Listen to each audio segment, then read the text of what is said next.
Struggling to manage your PEBC exam preparation time? I've got you covered.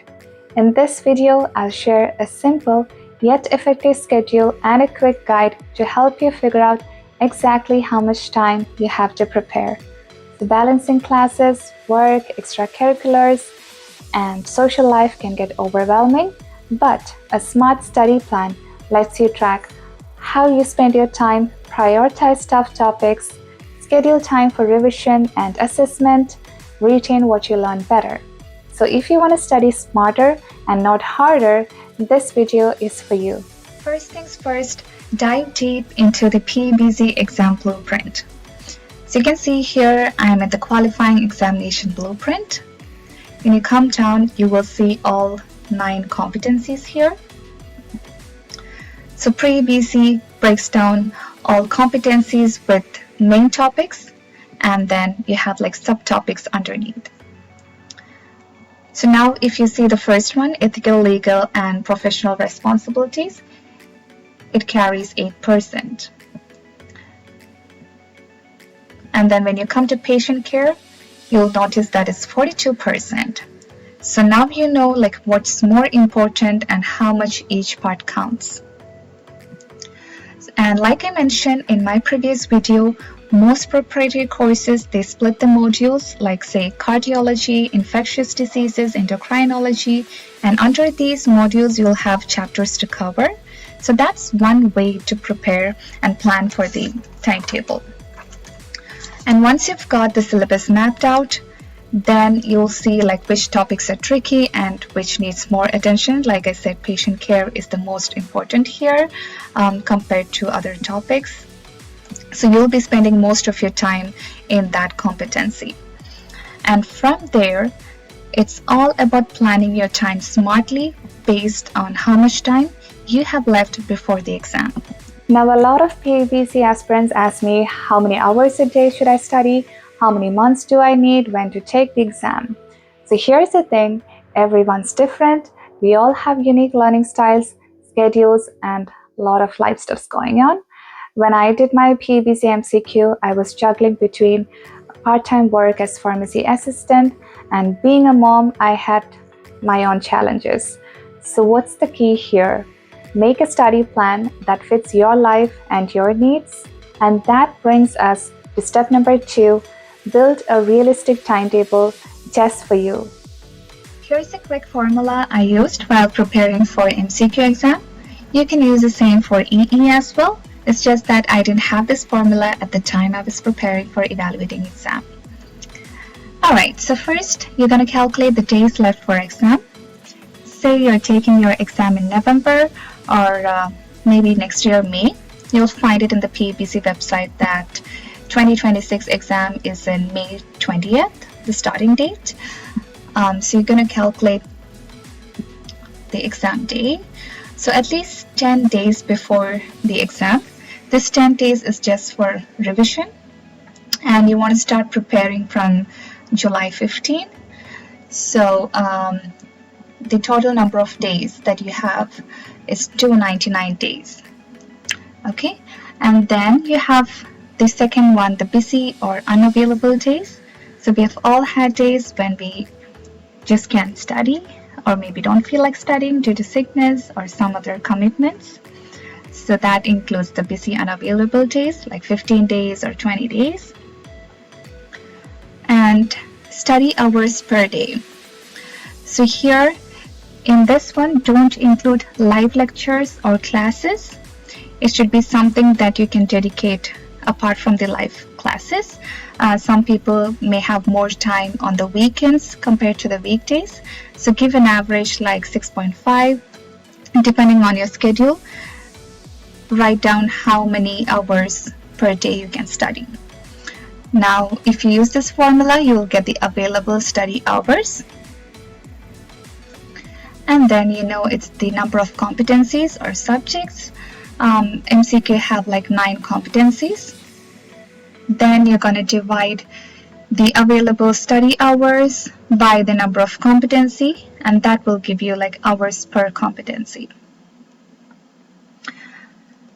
Now you know not all competencies require the same time. So adjust the time for each competencies based on priority. And then another important thing is to use an online calculator for practicing calculations. Try to do at least 30 minutes per day for calculations practice. Maybe you can't do it every day, but at least 3 times a week. Step number 3, spot topics that need memorizing and make separate plan for them. For example, topic like injections and immunization, these have tons of details to remember, like needle sizes, the number of doses, booster dosing, and vaccine timing, and that's a lot. So here's a tip, use mnemonics, flashcards, there's app like Anki, so all of this will help you lock that information in your brain. And let me show you how I used Anki app to help me memorize tricky stuff. Here's the Anki app that I used. So if I go into vaccines,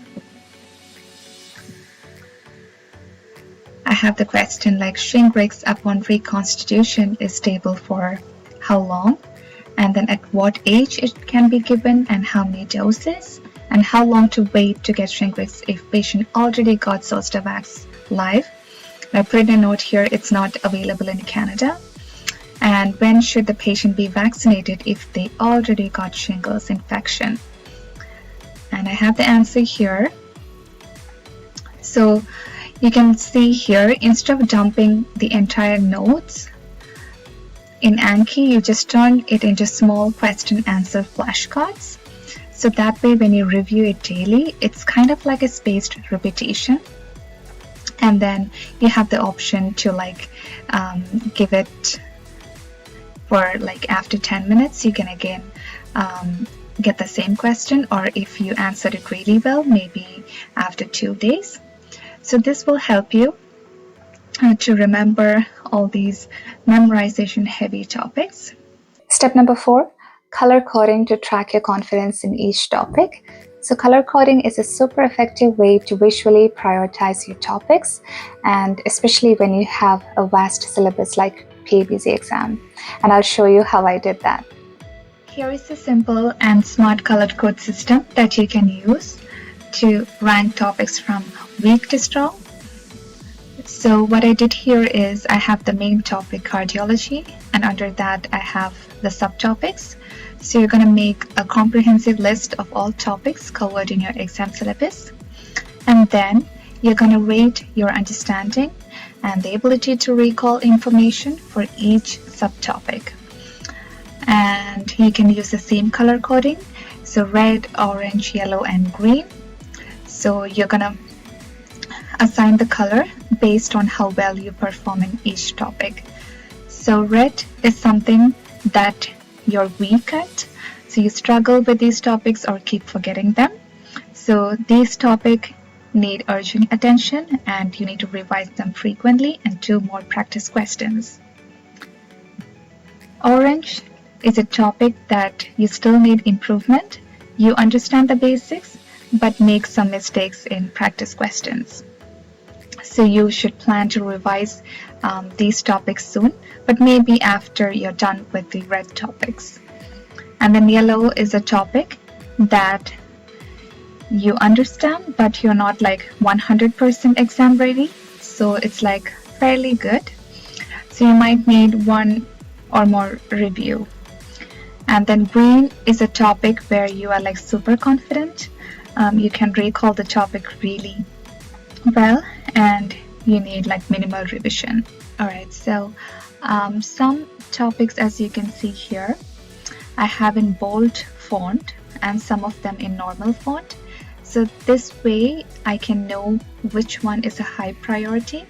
Any topic that is in bold indicates that it's medium to high priority for the exam, and something which is in normal font, it is low priority topic for exam. So this way, if you plan, it will help you to review high yield and weakest topics and plan your revision well.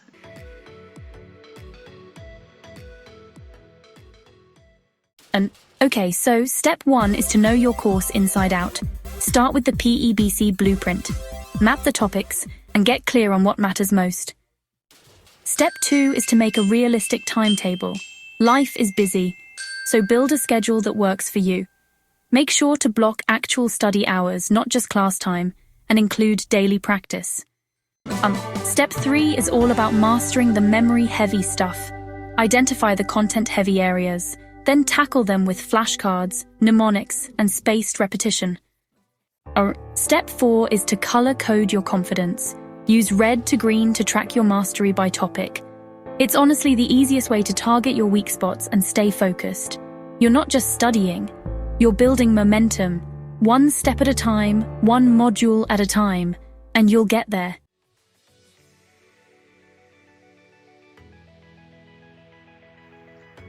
So the first question is about if having experience in pharmacy affects MCQ preparation.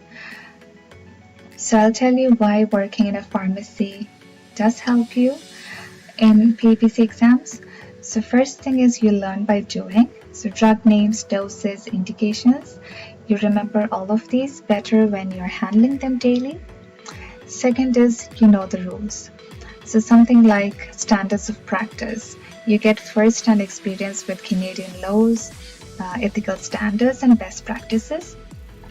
For example, like when to renew a medication, so criteria for renewals, and early release for narcotic prescriptions. So these are some scenarios you'll find in pharmacy that will help you in professional judgment during the exam. Third is exposure to common conditions and treatments. So when you work in a pharmacy, you'll see first-line treatments for common conditions, say like diabetes or asthma, and that will help you remember the clinical content much better. Fourth is you'll understand prescription calculations. So when I did EE exam, I was not working in a pharmacy, so certain prescription calculations like deductibles, copay, I had difficulty with that one, but after working, like you actually handle insurance claims and payments. So you see like how different insurance plans calculate copays, and that will give practical insights on how these payments work. And the last one is you become a pro at multitasking. So working in pharmacy helps you like with problem solving skills and critical thinking, and PEBC loves to test on these things. A lot of you asked me which courses helped me through this journey, so here's what worked for me.